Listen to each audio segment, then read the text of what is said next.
Nga quét sạch nhóm trinh sát, đập nát sở chỉ huy ở Kherson.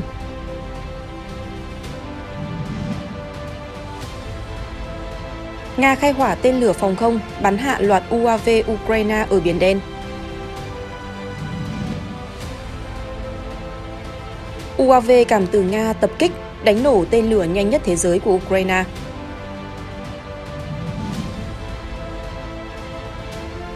Áp lệnh cấm dầu Nga, công ty Ba Lan thiệt hại hàng triệu đô la mỗi ngày.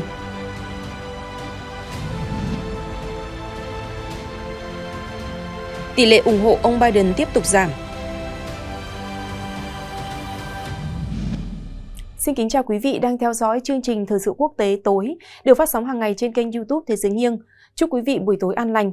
Vừa rồi là những thông tin chính sẽ có trong chương trình, còn bây giờ sẽ là nội dung chi tiết.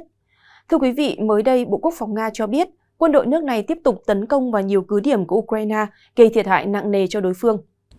Trên mặt trận Kupiansk, những cuộc tấn công bằng máy bay chiến thuật và quân đội, hỏa lực pháo của Nga đã đánh bại các đơn vị của lực lượng vũ trang Ukraine trong khu vực định cư thuộc vùng Kharkov. Tại các khu vực định cư Kislovka, Sinkovka của vùng Kharkov và Lugansk, hành động của 4 nhóm tấn công và trinh sát Ukraine đã bị Nga trấn áp. Trong ngày, hơn 85 quân nhân Ukraine, một phương tiện chiến đấu bọc thép, 2 ô tô cũng như một khẩu lựu pháo D-30 của họ đã bị Nga phá hủy trên hướng này. Tại khu vực làng Lipsy, vùng Kharkov, một kho đạn của đơn vị thuộc tổ chức Right Sector của Ukraine đã bị phá hủy. Trên mặt trận Krasny Liman, lực lượng Nga đã đánh bại các đơn vị Ukraine trong khu vực định cư vùng Donetsk và Lugansk. Trong ngày, Ukraine mất 75 quân nhân Ukraine, 3 phương tiện chiến đấu bọc thép, 2 ô tô, một bệ pháo tự hành Akasia, cũng như một khẩu lựu pháo D-20 theo hướng trên. Trong ngày qua, hàng không Nga ở khu vực này đã thực hiện 4 lần xuất kích, trong khi đó pháo binh hoàn thành 64 lượt khai hỏa. Các đơn vị của lực lượng dù Nga tiếp tục hỗ trợ các hành động của các phân đội tấn công để chiếm Bakhmut và hạ gục đối phương ở hai bên sườn. Ở hướng này, Ukraine mất hơn 340 quân nhân và lính đánh thuê, 2 phương tiện chiến đấu bọc thép, 8 xe cũng như một khẩu lựu pháo D-20. Ngoài ra, tại các khu vực định cư vùng Donetsk, 2 radar phản pháo Ukraine do Mỹ sản xuất đã bị phá hủy. Ở các hướng Donetsk và Zaporizhia, các cuộc không kích, hỏa lực pháo binh và hệ thống súng phun lửa hạng nặng của nhóm lực lượng Vostok Nga đã đánh bại các đơn vị của Ukraine tại các khu vực định cư Donetsk và vùng Zaporizhia. Tại khu vực làng Levadenoa, vùng Zaporizhia, các hành động của nhóm trinh sát và tấn công của Ukraine đã bị trấn áp. Trong ngày, Ukraine mất 55 quân nhân, 2 phương tiện chiến đấu bọc thép, 1 ô tô, cũng như pháo M-Stab và D-30 ở những hướng trên. Ngoài ra, tại khu vực định cư Maximilianovka, Donetsk, một radar phản pháo ANTPQ-36 do Mỹ sản xuất đã bị phá hủy. Theo hướng Kherson, dưới hỏa lực Nga có tới 40 quân nhân Ukraine và 5 phương tiện đã bị phá hủy trong ngày. Các lực lượng Nga đã tấn công 98 đơn vị pháo binh của Ukraine tại các vị trí bắn, cùng nhân lực và thiết bị của họ ở 119 quận trong ngày. Tại khu vực thành phố Kherson, sở chỉ huy của Lữ đoàn phòng thủ lãnh thổ 124 của Ukraine đã bị Nga tấn công. Tại khu vực định cư vùng Donetsk, trung tâm thông tin liên lạc của Lữ đoàn cơ động số 81 của Ukraine đã bị phá hủy. Ngoài ra, các trạm chỉ huy và quan sát của tiểu đoàn thuộc Lữ đoàn cơ giới 110 Ukraine trong khu vực định cư Apika ở Donetsk và trung tâm lực lượng tác chiến đặc biệt của Ukraine miền Nam trên đảo Veliki ở vùng Kherson đã bị Nga tấn công. Trong khi đó, quân đội Nga tuyên bố bắn hạ 22 máy bay không người lái UAV Ukraine ở Biển Đen sau các cuộc tập kích vào bán đảo Crimea. Bộ Quốc phòng Nga mới đây thông báo, lực lượng phòng không đã phát hiện 22 máy bay không người lái UAV vũ trang của Ukraine trên Biển Đen trong đêm. Toàn bộ UAV của Ukraine đã bị hỏa lực của tên lửa phòng không tiêu diệt hoặc bị chế áp bởi khí tài tác chiến điện tử. Bộ Quốc phòng Nga cũng xác nhận 10 máy bay không người lái khác đã bị bắn hạ ở các khu vực trên khắp miền đông Ukraine. Cùng ngày, Oleg Ryukov, một cố vấn của lãnh đạo chính quyền Crimea tuyên bố, các lực lượng Nga đã đẩy lùi tất cả các cuộc tấn công bằng máy bay không người lái của Ukraine vào Crimea trong đêm. Ông Ryukov viết trên Telegram, tất cả các nỗ lực nhằm xuyên thủng hệ thống phòng không của chúng tôi đêm qua đều bị đẩy lùi, không có thương vong hay thiệt hại nào. Trước đó, Mikhail Ravozachev, thống đốc thành phố Sevastopol ở Crimea xác nhận, các hệ thống phòng không và tác chiến điện tử đã đẩy lùi cuộc tấn công của hơn 10 máy bay không người lái Ukraine. Cùng thời điểm này, Bộ Quốc phòng Nga đã công bố video cường kích Su-25 phá hủy các công sự kiên cố được ngụy trang và xe thiết giáp của lực lượng vũ trang Ukraine trong chiến dịch quân sự đặc biệt. Hình ảnh từ video cho thấy máy bay Su-25 xuất kích, khai hỏa vào các mục tiêu của đối phương. Theo Bộ Quốc phòng Nga, các máy bay Su-25 đã thực hiện các cuộc tấn công bằng tên lửa, thả pháo sáng mồi nhử, sau đó quay trở lại vị trí xuất phát ở sân bay. Su-25 là máy bay tấn công mặt đất, được thiết kế để yểm trợ cho các lực lượng mặt đất cả ban ngày và ban đêm. Hiện nay, quân đội Nga biên chế các phiên bản Su-25 gồm Su-25SM, Su-25SM3 và Su-25UB. Là cường kích với nhiệm vụ tấn công các mục tiêu của Ukraine trên mặt đất, máy bay Su-25 của Nga phải đương đầu với rất nhiều thách thức, đặc biệt từ các hệ thống tên lửa phòng không vác vai Manpass mà phương Tây đã viện trợ cho Ukraine. Su-25 được thiết kế để tấn công trực tiếp và hỗ trợ cận chiến với tốc độ tối đa khoảng 956 km/h, trần bay khoảng 6.700 m. Thưa quý vị, một đoạn video được đăng tải bởi trang tin quân sự Aviapro cho thấy máy bay không người lái UAV cảm tử Lancet của quân đội Nga đã tập kích, qua đó đánh nổ một tổ hợp tên lửa phòng không Stormer do Anh viện trợ cho Ukraine. Theo đó, sau khi phát hiện ra vị trí của mục tiêu, UAV trinh sát của Nga đã gửi tọa độ về sở chỉ huy của quân đội Nga. Một UAV cảm tử Lancet đã được lệnh tập kích, khiến cho tổ hợp phòng không Stormer của quân đội Ukraine phát nổ dữ dội. Bộ Quốc phòng Ukraine hiện chưa lên tiếng bình luận về thông tin trên.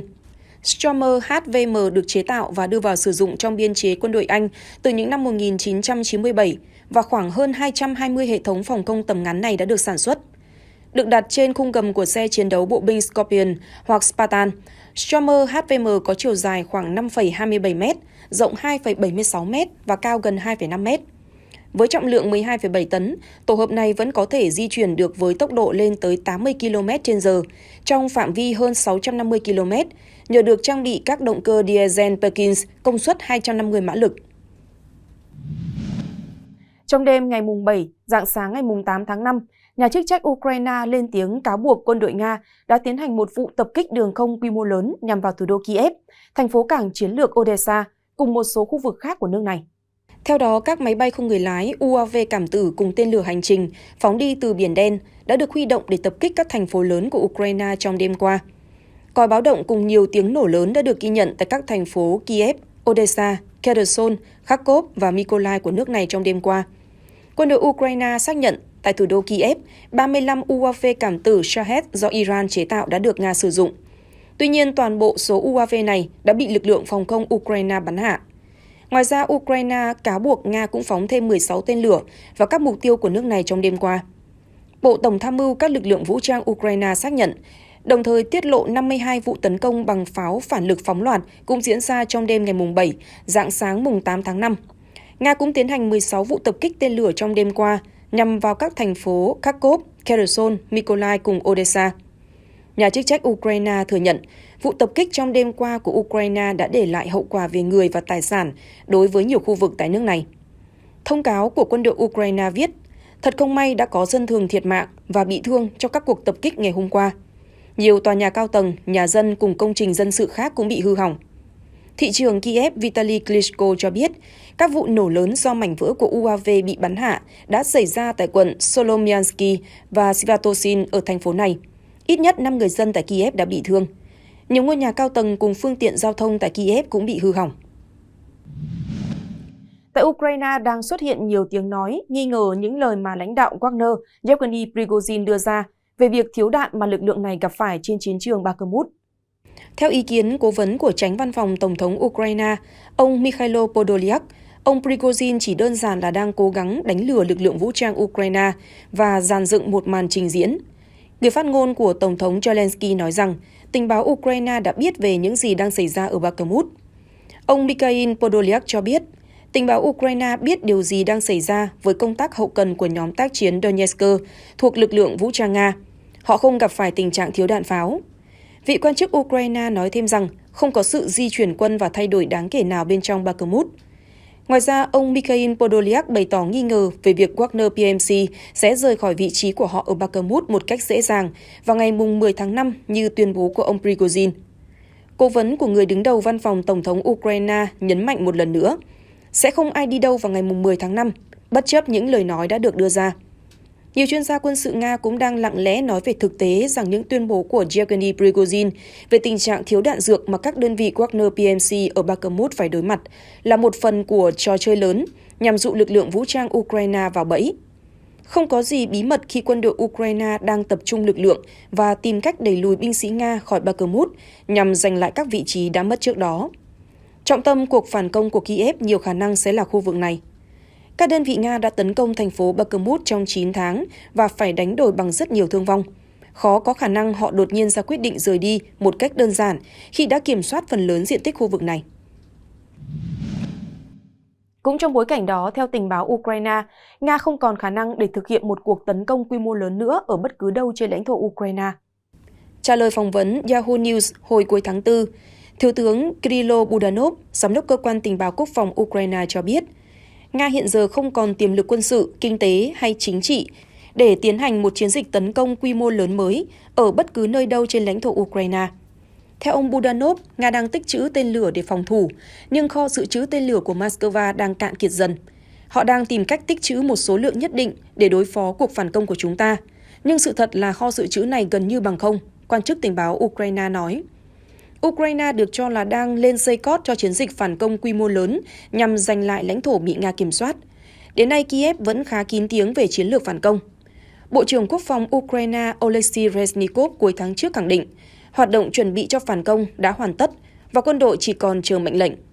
Trong khi đó, ông chủ tập đoàn quân sự tư nhân Wagner Yevgeny Prigozhin nói, cuộc phản công của Ukraine đã bắt đầu và sắp bước vào giai đoạn khốc liệt, có thể chỉ sau vài ngày nữa. Giới phân tích quân sự đánh giá, cuộc phản công của Ukraine có thể là bước ngoặt bởi kết quả của nó sẽ ảnh hưởng đến quyết định viện trợ của phương Tây. Dù cam kết hỗ trợ Kiev đến khi cần, nhưng các nước phương Tây khó có thể đáp ứng nhu cầu của Ukraine nếu cuộc chiến tiêu hao kéo dài. Lãnh đạo Ukraine một mặt nói rằng chiến dịch phản công sẽ khiến Nga bất ngờ. Song mặt khác kêu gọi dư luận không nên đặt kỳ vọng quá nhiều vào một cuộc phản công bởi Kiev có thể cần thêm những đợt tấn công khác nhằm giành lại lãnh thổ. Công ty dầu mỏ PKN Orlen của Ba Lan mới đây thông báo họ đang lỗ tới 27 triệu đô la Mỹ mỗi ngày do lệnh cấm dầu của Nga.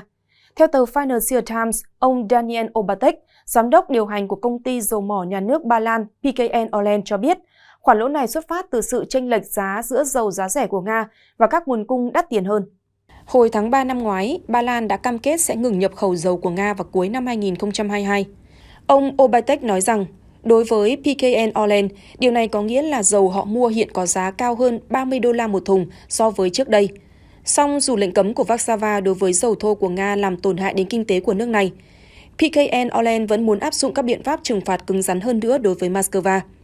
Ông Obatek nhấn mạnh, tôi sẽ không gọi đó là mất mát, đây là chi phí thị trường áp dụng cho mọi công ty không nhập khẩu dầu từ Nga. Mặc dù EU đã cấm nhập khẩu dầu bằng đường biển từ Nga, nhưng cho đến nay khối này vẫn miễn trừ dầu thô của Nga được vận chuyển theo đường ống Druzhba, nối vùng trung tâm của Nga với Ukraine, Belarus, Ba Lan, Hungary, Slovakia, Cộng hòa Séc, Áo và Đức. Ba Lan là một trong những nước ủng hộ mạnh mẽ nhất lệnh cấm năng lượng của Nga trên toàn EU. Nhưng PKN Orlen vẫn tiếp tục mua dầu của Nga để tiêu thụ trong nước thông qua tuyến đường ống Druzhba. Xin được chuyển sang những tin tức đáng chú ý khác. Thưa quý vị, tỷ lệ ủng hộ Tổng thống Biden tiếp tục giảm trong khảo sát của ABC News, Washington Post, gần 2 tuần sau khi ông tuyên bố tái tranh cử. Kết quả khảo sát ABC News, Washington Post công bố vào ngày 7 tháng 5 cho thấy 36% người được hỏi tán thành công việc của Tổng thống Joe Biden, giảm so với tỷ lệ 42% hồi tháng 2. Đây cũng là tỷ lệ ủng hộ ông Biden thấp nhất trong khảo sát này, thấp hơn mức 37% hồi đầu tháng 2 năm 2022. Tỷ lệ không ủng hộ ông Biden là 56%, trong đó 47% rất không ủng hộ. 68% cho rằng ông Biden 80 tuổi quá già để làm tổng thống thêm một nhiệm kỳ. Về cuộc bầu cử năm 2024, 44% nói họ chắc chắn hoặc có thể bỏ phiếu cho cựu Tổng thống Donald Trump. Tỷ lệ này của ông Biden là 38%. Người tham gia khảo sát cũng cho rằng ông Trump 76 tuổi, có sức khỏe thể chất và minh mẫn hơn. 54% cho rằng ông Trump quản lý kinh tế Mỹ tốt hơn so với ông Biden, trong khi 36% chọn Tổng thống đương nhiệm. Reuters hôm 6 tháng 5 đưa tin ít nhất 2.000 người dân bang New South Wales Australia đã tham gia cuộc biểu tình phản đối việc xây dựng căn cứ tàu ngầm hạt nhân tại cảng Canberra, cách thành phố Sydney khoảng hơn 100 km. Căn cứ này là một phần của thỏa thuận tàu ngầm hạt nhân lịch sử trị giá khoảng 244 tỷ đô la Mỹ mà chính phủ Australia ký kết với Mỹ và Anh. Theo một số nguồn tin, cuộc biểu tình này được tiến hành do người dân địa phương không muốn căn cứ tàu ngầm hạt nhân ảnh hưởng tới kinh tế địa phương. Theo Reuters, cảng Canberra hiện là cảng xuất khẩu than lớn thứ hai Australia. Vào tháng trước, Bộ trưởng Quốc phòng Australia Richard Marles xác nhận quyết định cuối cùng về địa điểm xây dựng căn cứ tàu ngầm hạt nhân của nước này vẫn chưa được đưa ra. Trước đó, vào ngày 15 tháng 9 năm 2021, Mỹ, Anh và Australia công bố thỏa thuận hợp tác an ninh xuyên lục địa giữa ba nước lấy tên là AUKUS. Trong thỏa thuận này, Australia sẽ có cơ hội nhận được sự hỗ trợ cần thiết để có thể sở hữu tàu ngầm chạy bằng năng lượng hạt nhân trong tương lai, với ít nhất 8 tàu ngầm dự kiến được chuyển giao. Những thông tin vừa rồi đã kết thúc chương trình của chúng tôi trong buổi tối ngày hôm nay. Cảm ơn quý vị đã theo dõi kênh YouTube Thế giới nghiêng. Xin kính chào và hẹn gặp lại.